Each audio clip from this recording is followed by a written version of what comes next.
right, ladies and gentlemen, I'm going to show you how to make pasta dough. I did sanitize my counter, but this is my second batch of dough, and I wasn't washing just to make another batch right on top of it. If I was at school, I would not be doing this by hand. I'd be using the dough hook with my mixer. However, this is how I'm making it today. I have 200 grams of, I'm using double O flour. You can find a recipe that you like that's a mixture of all-purpose and semolina, but I like using the double O flour. I also use that for pizza dough, and then I have 2 eggs. You're going to need a pasta roller or a rolling pin if you want to do it by hand. I like to make a little well in my flour and slowly pour this in, and then we just keep flicking this over. You want to make sure your well isn't too big, or sorry, isn't too small. Okay, I'm just going to keep flicking this in until you get it incorporated. Being a little messy today. You can use a pastry knife if you want to cut that in. You just want little, I would call them like bread crumbs to form.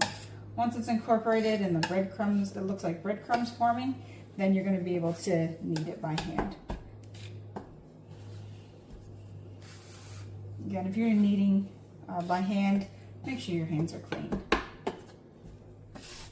You don't need a pastry cutter, you can use a fork.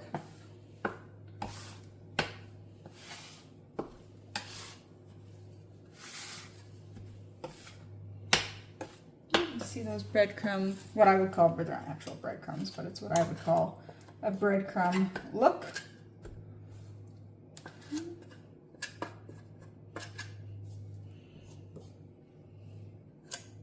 Got all the bits in there.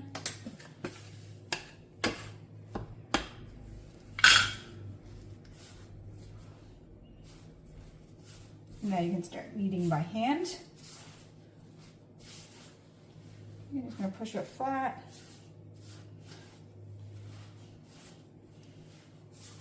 Fold it and push it down.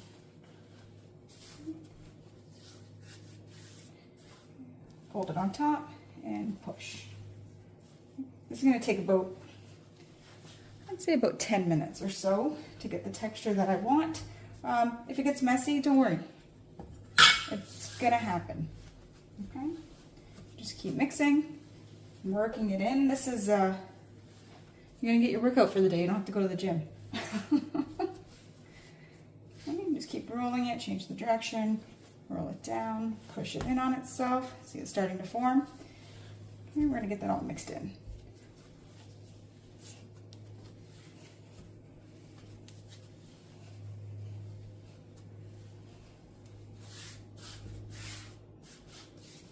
Pause it.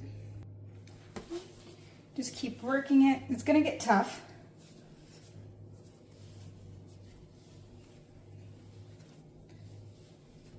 Right, we're starting to see that form together. When you get tired and you feel like you want to give up, keep going. You're almost there.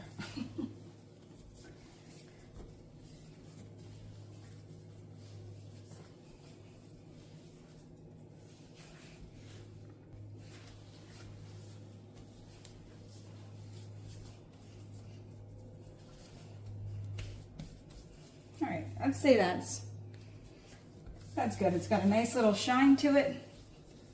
It's incorporated well. I'm going to put both my batches of dough, and I'm going to let it sit for about 30 minutes. You can let it sit a couple hours if you want, but at least 30 minutes, let it sit. You're going to let that rest. If you don't want to work out making the dough, guess what? Put this on your mixer. It's your dough hook. It'll do all the work for you. But where's the fun in that? All right. Depending on the size of your dough, you want to, you're going to want to cut it in half. That's not going to go through there. Some people like to cut it into quarters. Put that aside. You have different size settings, so I like to start on the largest.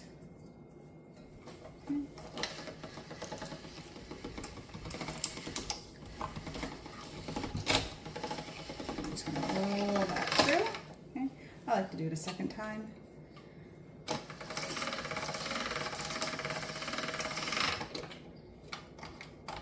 You can go down to your next setting.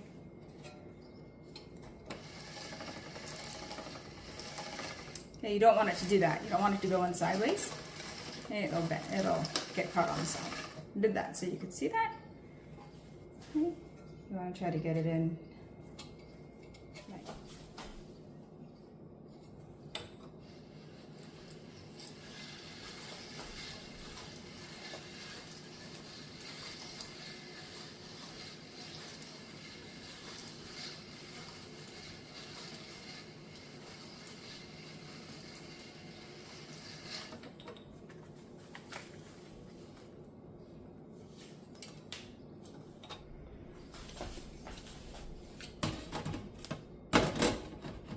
Is I just hook my different attachment on. This is for more like a fettuccine. This would be more for an angel hair pasta.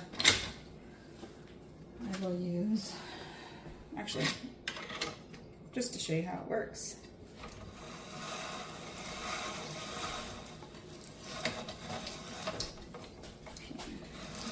This way.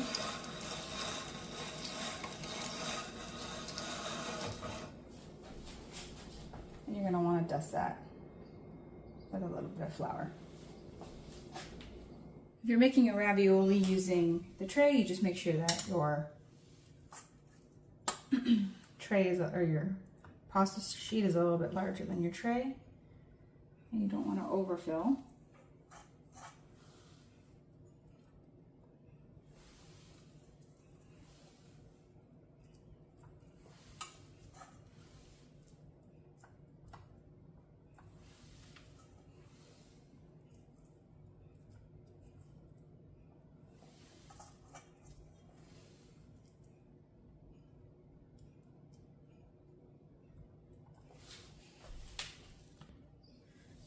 Once it's filled, you want to lay your pasta over top.